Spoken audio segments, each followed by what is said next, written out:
అన్ని కూడా అంటే భద్రతా వ్యవహారాలు కావచ్చు, లేకపోతే ఆయన పర్యటించేటువంటి వ్యవహారాలు కావచ్చు, వాటన్నిటిని కూడా ఎన్హెచ్ఏ చూస్తున్నటువంటి నేపథ్యంలోనే ఎక్కడ ఇటువంటి అవాంఛనీయ సంఘటనలు జరగకుండా ఉండేందుకు కమాండర్లు అయితే, అదేవిధంగా ఢిల్లీ పోలీసులు అయితే రంగంలోకి దింపారు రమణ.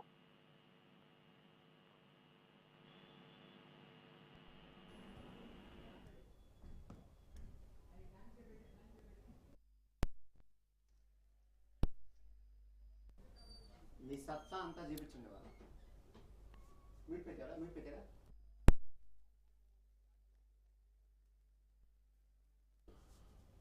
ఓకే, చూస్తూ ఉన్నాం. భారత్కు రష్యా అధ్యక్షుడు పుతిన్ చేరుకున్నారు. పాలెం ఎయిర్పోర్ట్లో ల్యాండ్ అయ్యారైనా ప్రధాని మోడీ ఘన స్వాగతం పలికారు. భారత్ రష్యా 23వ వార్షిక సమావేశానికి పుతిన్ హాజరవుతారు. 25కు పైగా ఒప్పందాలపై భారత్ రష్యా సంతకాలు చేస్తాయి. రష్యా అధ్యక్షుడికి 5 అంచెల భద్రత ఏర్పాటు చేశారు. పుతిన్ పర్యటించే ప్రాంతాల్లో డ్రోన్లతో పహారా కాస్తున్నారు. అన్ని మార్గాల్లో స్నైపర్లను మోహరించారు. ఏఐ కెమెరాలతో ఫేస్ రికగ్నిషన్ చేయనున్నారు అధికారులు.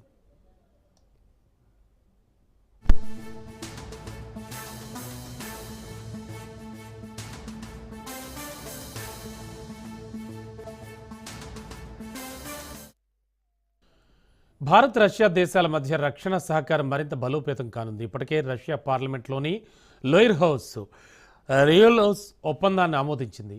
ఇరు దేశాల సైనిక బలగాలు, నౌకలు, విమానాల మధ్య లాజిస్టిక్స్ మద్దతు, ట్రూప్స్ ఎక్స్చేంజ్ సులభతరం అవుతాయి.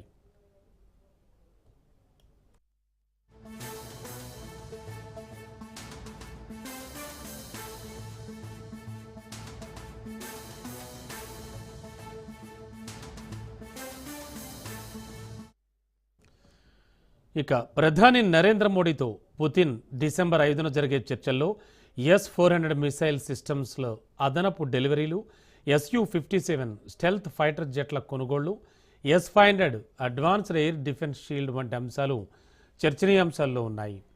అయితే 2018లో $5.4 బిలియన్ విలువైన S-400 ఒప్పందంలో ఇప్పటివరకు 3 స్క్వాడ్రన్లు డెలివరీ అయ్యాయి. మిగిలిన 2 స్క్వాడ్రన్ల డెలివరీని వేగవంతం చేయాలంటూ భారత్ డిమాండ్ చేస్తోంది.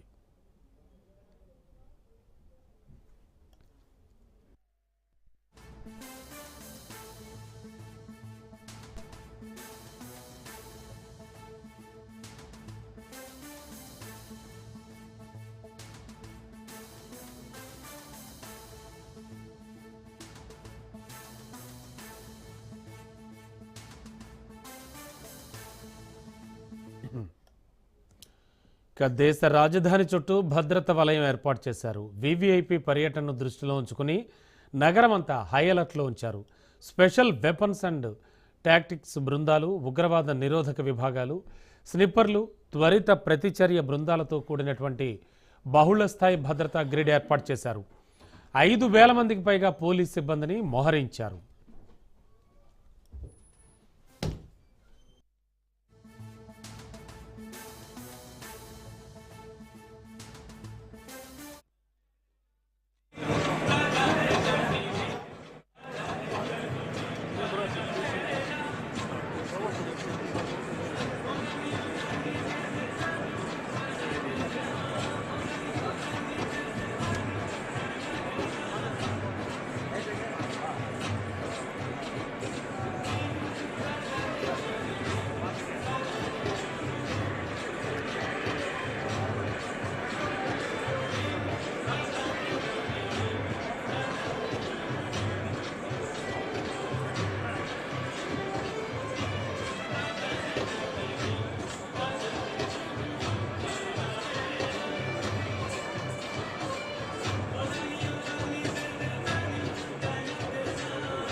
Sportgeschäft.